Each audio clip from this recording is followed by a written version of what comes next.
Custo de vida, emprego e desemprego, cesta básica, tarifas públicas, salário mínimo. Agora, na Brasil Atual, a análise do DIEESE. Nós vamos fazer contato agora por telefone com o diretor técnico do DIEESE, Fausto Augusto Júnior. Bom dia, Fausto. Bom dia, Glauco. Bom dia a todos. Fausto, o Conselho do FGTS aprovou a proposta do governo Bolsonaro para distribuir 7,5 bilhões entre os trabalhadores cotistas, referentes à parte do lucro do Fundo de Garantia por Tempo de Serviço em 2019. Os valores devem ser depositados até 31 de agosto e, segundo os cálculos, os trabalhadores em média vão receber R$ 45 por conta disso. Não é uma medida absolutamente nova, né? Já foi tomada pelo próprio governo Bolsonaro e antes pelo governo Temer. Como que você vê esse tipo de iniciativa, Fausto? Bem, Glauco, acho que primeiro é importante a gente olhar o que tem significado, o que significa você ter um lucro no fundo de garantia, né? Na prática, nós estamos dizendo que aquele recurso do trabalhador que está investido lá no FGTS, ao ser aplicado nas suas funções, ele reverteu para o próprio fundo um lucro razoável. E esse lucro, uma parte dele agora, vai ser depositado nas contas do próprio trabalhador. Essa já foi uma medida feita anteriormente, está sendo feita novamente. É uma medida que, ao distribuir esse lucro, de certo modo, é muito definido a partir do Conselho do FGTS. E aí é bom lembrar que o Conselho do FGTS, inclusive, tem um conjunto de trabalhadores ali representando os cotistas. Ele é bastante importante para a gente entender um pouco que neste momento de juros baixos, o quão relevante é um fundo como o FGTS. É interessante a gente olhar que hoje, com juros na casa, no patamar que ele está, além de você ter a reposição da inflação, hoje o fundo está rendendo mais até do que a média dos fundos que a gente tem aí no mercado.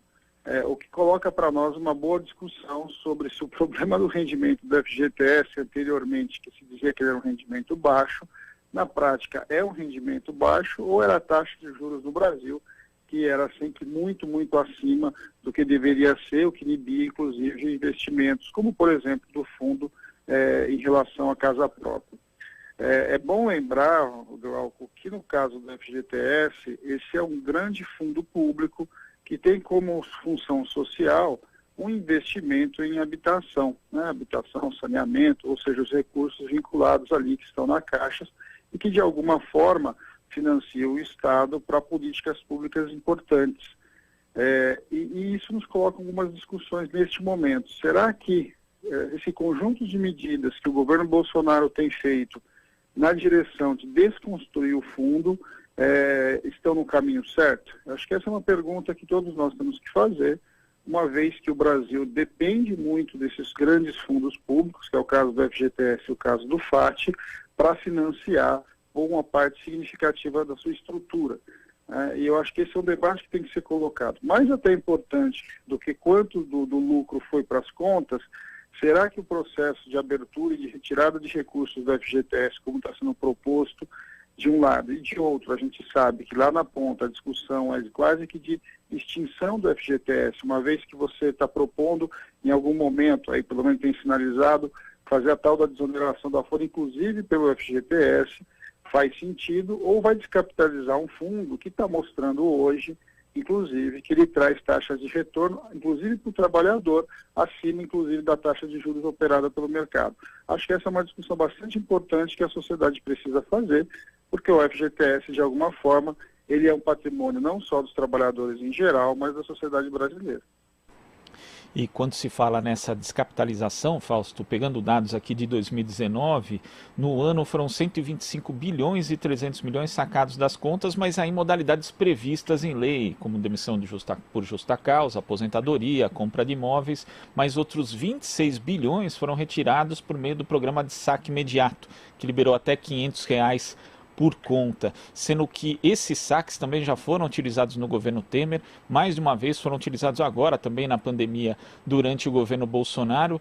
Quer dizer, esse fundo que financia habitação, por exemplo, né, habitação e saneamento, que são aí áreas importantes, não só por conta da sua importância social, mas também porque movimento a economia, o fundo acaba ficando descapitalizado e daqui a pouco o FGTS não vai ter mais função justamente como nesse sentido de mobilizar investimentos públicos. Sem dúvida, Glauco, sem dúvida. Eu acho que esse é o debate que nós temos que fazer.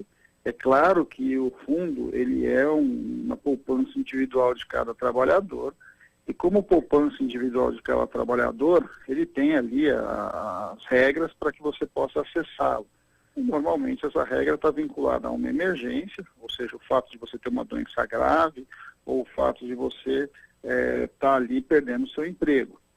Mas do ponto de vista coletivo, do ponto de vista da sociedade, ele é uma grande poupança pública que financia uma parte importante relacionada à infraestrutura e uma infraestrutura social, que é o caso da habitação.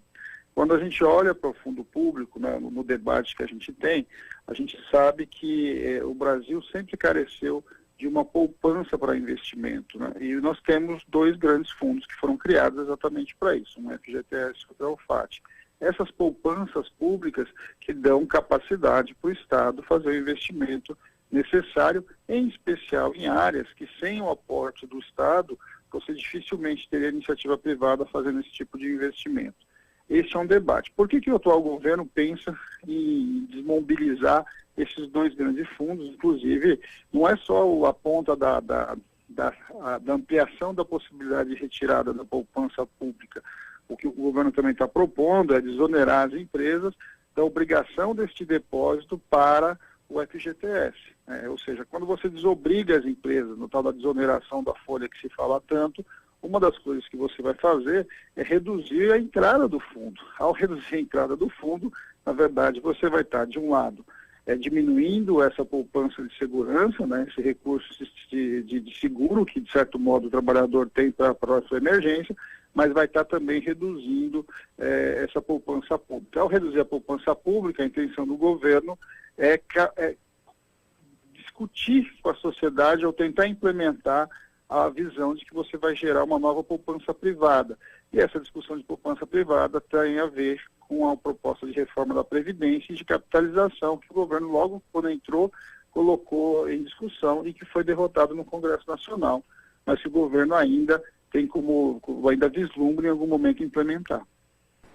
E além dessa desoneração, a gente tem aí mais informalidade no mercado de trabalho e também os salários de admissão dos novos empregos mais baixos do que os salários de demissão, ou seja, entra menos dinheiro para a FGTS e também para a Previdência Social, Fausto. Sim.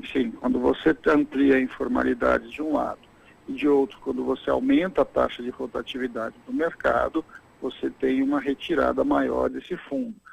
Isso é algo que já, do ponto de vista da rotatividade, é algo estrutural, e do ponto de vista ali do crescimento que a gente está assistindo agora, da informalidade, algo que a gente já vem denunciando e já dizendo que precisa ter uma política ativa de formalização há muito tempo. As altas taxas de informalidade do mercado brasileiro reduzem, inclusive, a capacidade do fundo. Mas o que o governo aponta, por exemplo, com a carteira verde e amarelo, e agora com essa discussão da desoneração da folha por meio da reforma tributária, vai além disso. Ele vai, de fato, retirar os recursos que historicamente organizavam o fundo, que historicamente mobilizavam essa grande poupança pública. Tá certo, Fausto. Muito obrigado pela sua participação e até a próxima. Até a próxima. Bom dia a todos. Bom dia. Conversamos aqui com o diretor técnico do Diese, Fausto Augusto Júnior.